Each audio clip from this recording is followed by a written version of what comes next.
नमस्कार प्यारे साथियों, मैं अमित प्रजापति आप सभी का एक बार फिर से टीकेडी एजुकेशन के इस प्यारे से यूट्यूब चैनल पे वेलकम करता हूं। दोस्तों, आरपीएफ कांस्टेबल का बहुत बच्चों के मेरे पास कमेंट्स आए कि सर मैं एसटी से हूं, मेरे इतने मार्क्स हैं, मैं एससी से गर्ल्स हूं, मेरे इतने मार्क्स हैं, मैं ओबीसी से गर्ल्स हूं, मेरे इतने मार्क्स हैं, मैं एससी से बॉयज़ हूं, मेरे इतने मार्क्स हैं, मैं जनरल से मेल हूँ तो मेरे इतने मार्क्स हैं, क्या मैं पीएचडी के लिए क्वालिफाई होऊंगा? तो ये चीज़ मैं पूरी एकदम क्लियर कट और बहुत कम टाइम में आपको बताऊंगा। आपके 50 मार्क्स भी हैं दोस्तों, तो आपको ये वीडियो पूरी देखनी चाहिए क्योंकि ये आपकी वीडियो जो है बहुत इन्फॉर्मेटिव और हेल्पफुल रहने वाली है। दोस्तों, आपका बच्चों का एक डाउट और भी है कि सर जो आरपीएफ कांस्टेबल की वैकेंसी है क्या इंक्रीज़ होंगी या नहीं इंक्रीज़ होंगी, तो ये चीज़ मैं पहले ही आप लोगों की क्लियर कर देता हूं और ऐसी अफवाहों से आप दूर रहें। आपकी वैकेंसी नहीं बढ़ने वाली है। दूसरी चीज़ आपकी ये भी, अगर आप दोस्तों आरपीएफ कांस्टेबल 4200 आपकी वैकेंसी है, इसमें आप 70-75 नंबर ला सकते हैं, तो आपके पास एक और ऐसी वैकेंसी है। अगर आप किसी वजह से इसमें पॉइंटों में या फाइनल में रह जाते हैं तो एक और ऐसी वैकेंसी है जो railway group D 32,000 vacancy all over India, तो उसकी अपेक्षा दोस्तों इसमें कंपटीशन ज़्यादा है। फिजिकल भी दोस्तों ग्रुप डी में ईजी रहता है, तो आप उसकी तैयारी कर सकते हैं, अभी काफ़ी टाइम है। बाकी आरपीएफ में आपका जो होना होगा वो हो जाएगा, लेकिन अगर आपके कम मार्क्स बनने हैं तो मैं तो यही पर्सनली राय देता हूँ अपना एक बड़ा भाई होने के नाते आपका, कि आप ग्रुप डी रेलवे की प्रिपरेशन आज ही से स्टार्ट कर दीजिए। बाकी इसका फिजिकल आप देख लेंगे। जो इन्फॉर्मेशन देनी है वो मैं बहुत सारी आप लोगों को इन्फॉर्मेशन इस वीडियो में दूंगा जो आप लोगों के डाउट थे। दोस्तों, आज की जो मैं कट ऑफ बताऊंगा ये एक ऐसी कट ऑफ होगी, रियलिटी में यही कट ऑफ जाएगी, क्योंकि आप लोग क्या देखते हैं कि जैसे आपने एसआई में देखी तो नॉर्मलाइजेशन के बाद 92-91 के आसपास कट ऑफ गई थी जनरल की, बता रहा हूँ मैं जनरल वाले बच्चे की। आप समझ सकते हैं एससी वाले की तो बहुत कम जाएगी। अगर आपका रो स्कोर इतना है तो आपका 110% हो जाएगा, तो आप देख लीजिए आपका रो स्कोर कितना है, ठीक है। और दोस्तों, जो भी स्टूडेंट्स चैनल पे पहली बार विजिट कर रहे हैं और आरपीएफ कांस्टेबल या रेलवे ग्रुप डी से टाइम टू टाइम रियल एकदम और ऑथेंटिक अपडेट आप पाना चाहते हैं तो ये आपके लिए बेस्ट प्लेटफॉर्म होगा।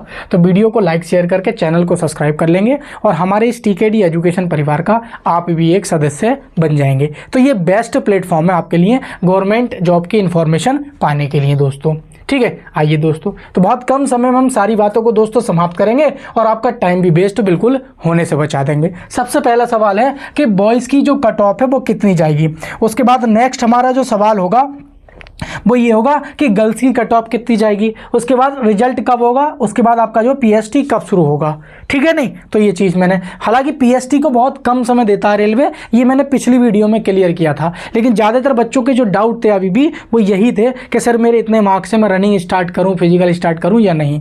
तो मैं अगर बॉयज़ की बात करता हूँ सबसे पहले, तो बॉयज़ में आप जानते हैं कि अगर आपका रो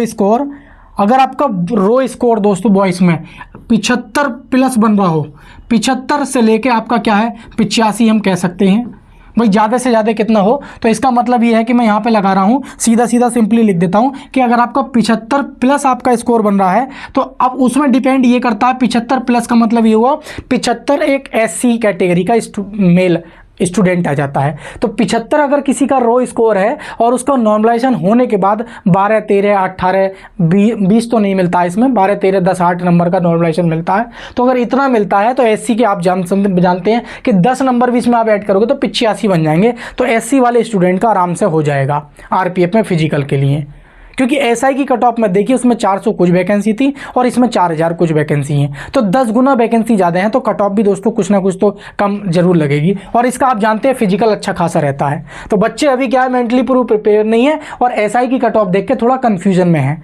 तो अगर आप 75+ मैंने बताया है एससी वाले, अब जैसे 76-77 ओबीसी आ गया, उसी के ऊपर चलेंगे थोड़ा, और जनरल वाला बच्चा किसी 78-80 के आसपास है, तो वो अपने आप में एक तरह से ये मान लें कि मैं फाइनल तक के लिए सेफ हूँ। अभी अगर मेरे 80-82 नंबर बन रहे हैं तो मेरे नॉर्मलाइजेशन के बाद 90-92 हो गए तो मैं फाइनल तक सेफ हो जाऊंगा, ठीक है। तो आप क्या है अपनी रनिंग स्टार्ट कर लेंगे। तो ये मैंने आपको क्या है ये इस तरीके से बता दिए, आप समझ रहे हो ना। इसमें अलग अलग कैटेगरी का समझ लो आप, कम से कम एससी एसटी वाले। अब जैसे एसटी वाला स्टूडेंट है तो एसटी वाले की बात करें अगर हम, तो ये आप 70 नंबर अगर उसके हैं तो एसटी वाला पूरी तरीके से ये सेफ है और अपनी फिजिकल की तैयारी करें। अगर हम उसी प्रकार दोस्तों हम आगे बात कर लेते हैं थोड़ा गर्ल्स की कट ऑफ क्या रहेगी। तो अगर हम गर्ल्स की कट सबसे बॉयज़ की तो हो गई, अगर हम गर्ल्स की बात करें तो गर्ल्स में आप जानते हैं मिनिमम से मिनिमम, अगर आप मान लीजिए गर्ल्स के 72 नंबर मान लो मिनिमम से मिनिमम है, 72 प्लस होने चाहिए। तो 72 प्लस गर्ल्स है, 72 प्लस गर्ल्स का मतलब ये है, ये एससी की बात कर रहा हूँ। एससी की क्या है भाई, फीमेल, एससी की फीमेल की जो कट ऑफ है ये हमारी क्या है भाई, ये एससी की क्या है भाई, ये मेल की कट ऑफ है, ये मेल की कट ऑफ है। तो ये एससी की फीमेल ये मिनिमम कट ऑफ है, क्या ये मिनिमम कट ऑफ है, ये मिनिमम। तो मिनिमम मार्क्स आपके किसी गर्ल्स है मान लो कोई भी एससी की है तो 70, 71, 72 यानी कि हालांकि 68 तक के चांस है एससी कैटेगरी वाली, और एसटी वाला स्टूडेंट है तो 68 तक आराम से ले लिया जाएगा उसको। तो एक तरह से आप ये मान सकते हैं। फिर भी मैं ये मानता हूँ कि अगर किसी गर्ल्स के जो एससी से है और उसके मान लीजिए 70, 72, 71 नंबर बन रहे हैं तो वो अपने आप में सेफ है और उसको रनिंग की तैयारी करनी चाहिए। क्योंकि मैंने गर्ल्स के बहुत सारे मार्क्स देखे हैं तो गर्ल्स नॉर्मली 60 तक पहुँच पाई हैं, 60, 62, लेकिन जो अच्छी पढ़ने वाली गर्ल्स है तो वो 80 तक भी पहुंची। मैंने कुछ गर्ल्स के नंबर ऐसे भी देखे हैं जो 80 तक हैं और वो ओबीसी से हैं, जनरल से हैं, एससी से हैं। अब एससी की गर्ल्स से कोई 80 नंबर है उसके तो वो तो सेफ है, उसको रनिंग की बेद खूब काजू कतली खाना चाहिए। तो सारी चीज़ें आप ये ध्यान रखेंगे। तो ये मिनिमम कट ऑफ है। बाकी इससे आगे जिसके भी नंबर हैं, किसी के मान लो 73 नंबर हैं, 74 नंबर हैं, 75 नंबर हैं, 76 नंबर हैं, ये मान लो 78 नंबर हैं, ये मान लो 80 नंबर हैं, 81 नंबर हैं, 82 नंबर हैं, तो इन सबको दोस्तों तैयारी करना चाहिए। ठीक है। अब उसी प्रकार नेक्स्ट अगर हम बात कर लेते हैं कि सर हमारा जो ये रिजल्ट है ये कब तक जारी हो जाएगा।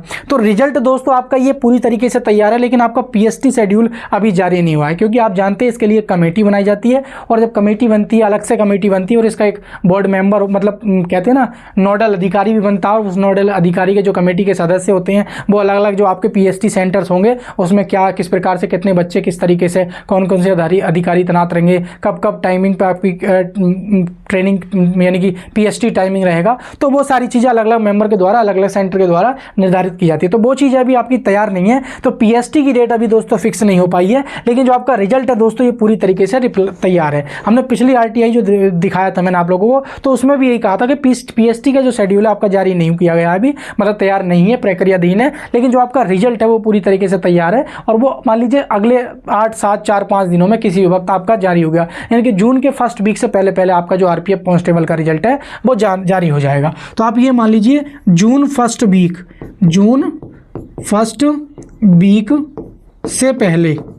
से पहले आपका दोस्तों रिजल्ट जारी हो जाएगा। ठीक है। अब बात करते हैं कि ये कब होता है। आप जानते हैं मान लीजिए जून में आपका रिजल्ट आ गया तो आपका जुलाई में दोस्तों पीएसटी 110% होगा। उसका कारण क्या है, क्योंकि रेलवे जो है मात्र 1 मंथ देता है, तो आप ये मान लीजिए कि जुलाई में पीएसटी होगा, जुलाई में पीएसटी होगा। तो इस चीज़ को थोड़ा सा आप ध्यान में रखेंगे। तो ये दोस्तों आप लोगों के डाउट थे। अगर और एक जो था वैकेंसी आपकी वो वृद्धि नहीं होगी। मैं आपको बताता हूँ कि जो आपकी वृद्धि है ये वृद्धि आपकी नहीं होगी। इस वृद्धि को आप पूरी तरीके से भूल जाएं।